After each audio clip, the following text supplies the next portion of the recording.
Alors, c'est vrai que la situation actuelle au monde entier exige une coopération plus étroite, surtout pour notre continent africain qui cherche à accomplir le plan du développement durable. On a les ressources, on a les richesses et on a la main-d'œuvre, ça c'est sûr.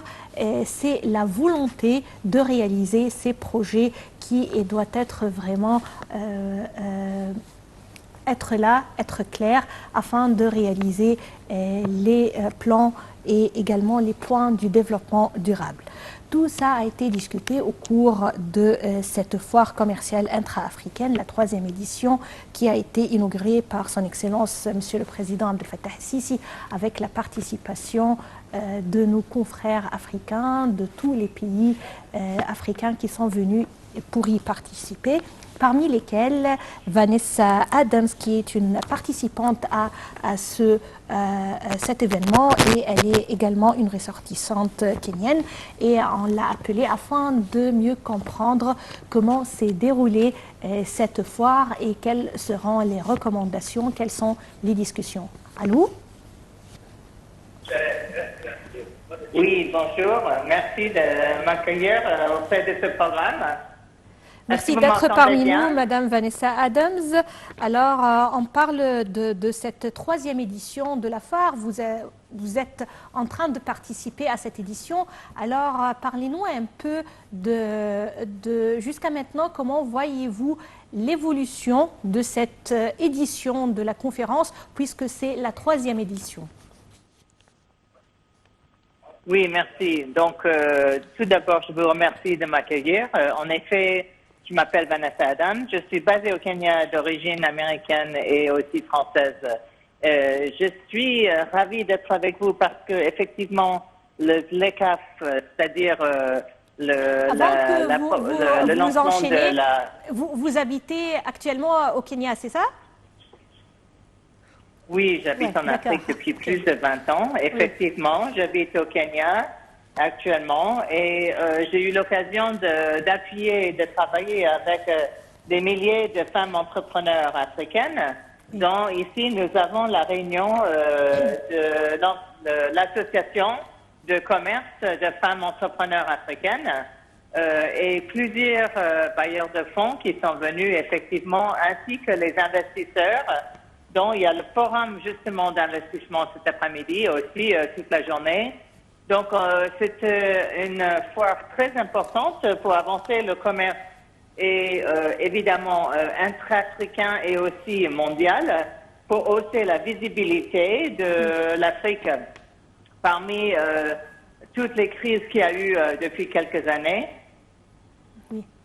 L'Afrique a besoin de prendre son élan. Oui, madame... Et vous savez que... Oui? Oui, allez-y, allez-y.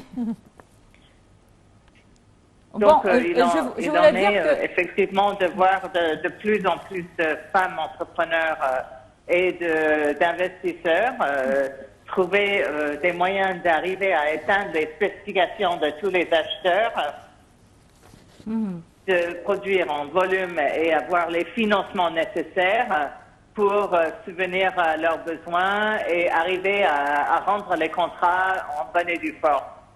Et aussi d'augmenter évidemment l'innovation. Donc nous avons beaucoup parlé de digitalisation et les opportunités d'utiliser les nouvelles technologies pour avoir plus de commerce intra-africain et aussi de gérer les sociétés et aussi d'accéder les producteurs. Oui.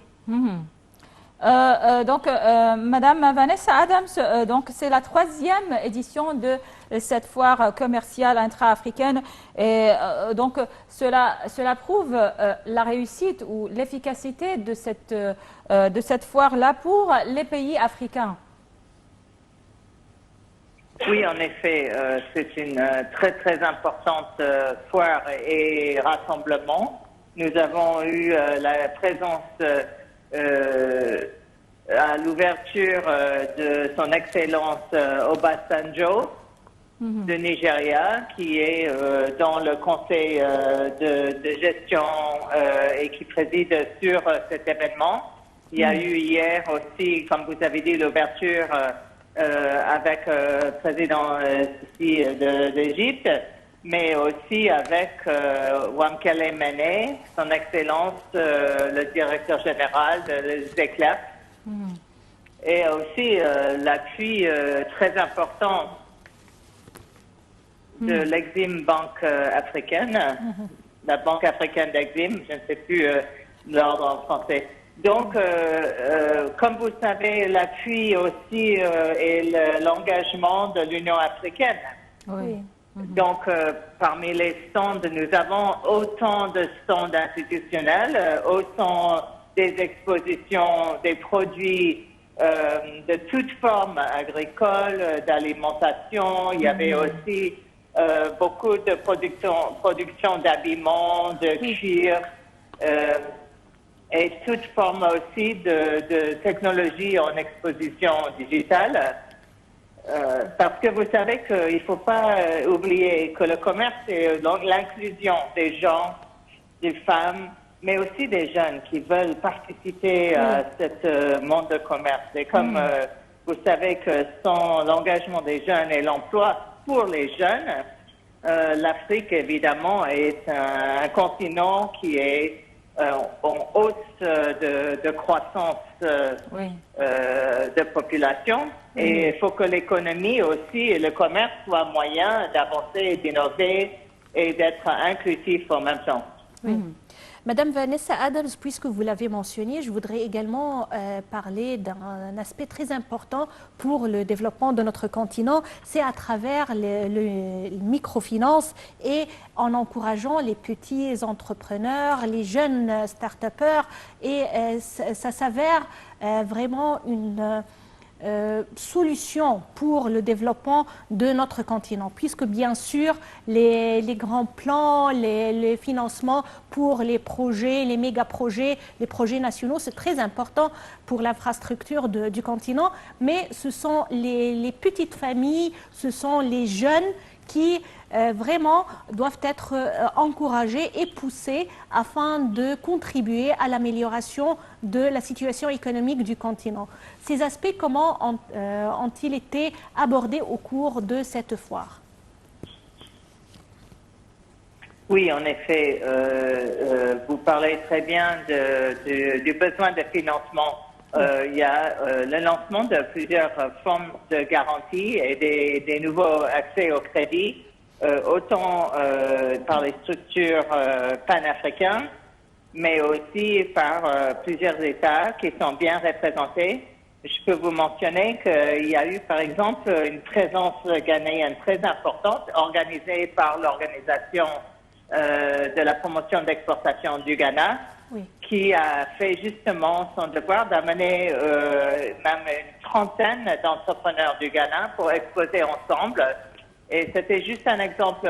J'ai vu aussi pareil également d'Éthiopie, une plateforme de femmes entrepreneurs d'Éthiopie et qui, elles, ensemble, arrivent à pouvoir subvenir aux besoins des commandes et aussi augmenter leur capacité de production pour justement atteindre les niveaux de crédit et de financement et aussi la qualité qui est exigée par les marchés parce que évidemment il faut que la production suive aussi les normes et les standards, autant agroalimentaires, phytosanitaires et comme nous avons vu par le Covid, nous ne voudrions pas reculer en termes de santé, mais plutôt avancer aux normes internationales et des standards mondiaux. Madame Vanessa Adams, et donc... par ailleurs, Oui, allez-y. J'allais juste mentionner la contribution des femmes par les associations, les organisations de femmes et de jeunes qui sont présents et qui sont très, très importantes pour justement avancer une voie unie et le plaidoyer, mais aussi pour montrer la capacité du continent. Voilà. Donc, je pense que c'était vraiment une grande réussite. Donc, Madame Vanessa Adams, vous avez dit que tous les produits concernant le commerce africain sont exposés dans cette foire commerciale. Et comme vous le savez, on parle ces dernières années de la sécurité alimentaire puisqu'il y a la guerre entre la Russie et l'Ukraine qui a causé d'immenses problèmes sur le plan alimentaire aussi et la guerre maintenant dans la bande de Gaza. Concernant la sécurité alimentaire, est-ce que vous pensez que les pays africains peuvent aboutir ou arriver à une autosuffisance concernant ce marché? C'est une très très grande question. Évidemment, comme j'ai passé les 10 dernières années à travailler dans l'agroalimentaire en Afrique, et qu'avec les organisations internationales et africaines qui œuvrent ensemble à soutenir les plans stratégiques de chaque pays en Afrique. Et vous savez, en 2021, il y a eu un forum international pour la transformation agricole qui puisse être aussi bien subvenir aux besoins de sécurité alimentaire et de l'autosuffisance. Il en est question aussi de maintenir notre équilibre climatique. Oui. Et vous savez qu'on arrive justement dans un mois dans le COP28 et nous savons que nous allons très très vite, tout le monde dans le monde va vers le réchauffement climatique. Et donc nous savons commencer vraiment à besoin de revoir toute forme de production agricole et industrielle pour éviter des émissions carbone. Et donc, oui, l'Afrique a autant la capacité de se nourrir et d'être très, très productive. Ils ont tous les pays en Afrique, plus de 35 pays en Afrique, nous avons vu, ont vraiment des plans stratégiques envers les systèmes agroalimentaires qui soient durables. Oui. Donc, il y a juste à travailler à la coordination ensemble pour vraiment avancer. Oui. Voilà, dans ces domaines. Oui, alors, Madame Vanessa Adams, pour terminer notre conversation très intéressante avec vous, je voudrais parler sur le terrain, puisque vous avez parlé de réchauffement climatique, vous avez parlé également des projets en ce qui concerne l'alimentation. Quelles sont les suggestions actuelles afin de lutter contre la sécheresse sur notre continent et qui ont été discutées ou abordées au cours de cette 3e édition de la foire? Oui, effectivement, comme je disais, le commerce international et mondial est vraiment un moyen de voir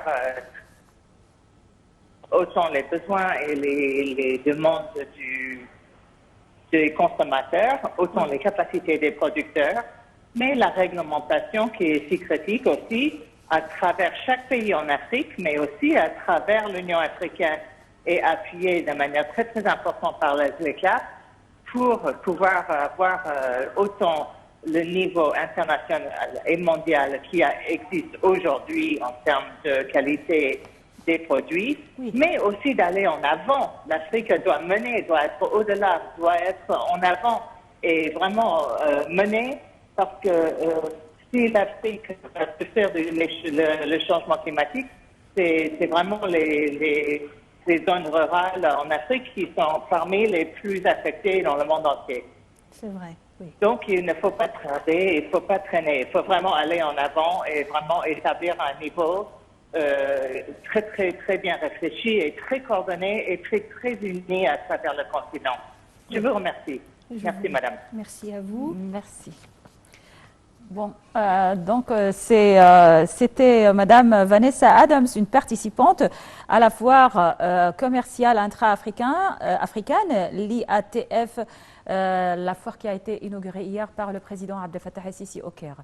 C'est avec cette conversation, ce débat, on arrive à la fin de cette édition de Bonjour à l'Égypte. Merci pour votre attention. Merci, moi, passé une excellente journée. Merci Elham, chers téléspectateurs, merci d'être parmi nous et passer d'excellents moments avec la suite de nos programmes sur United International.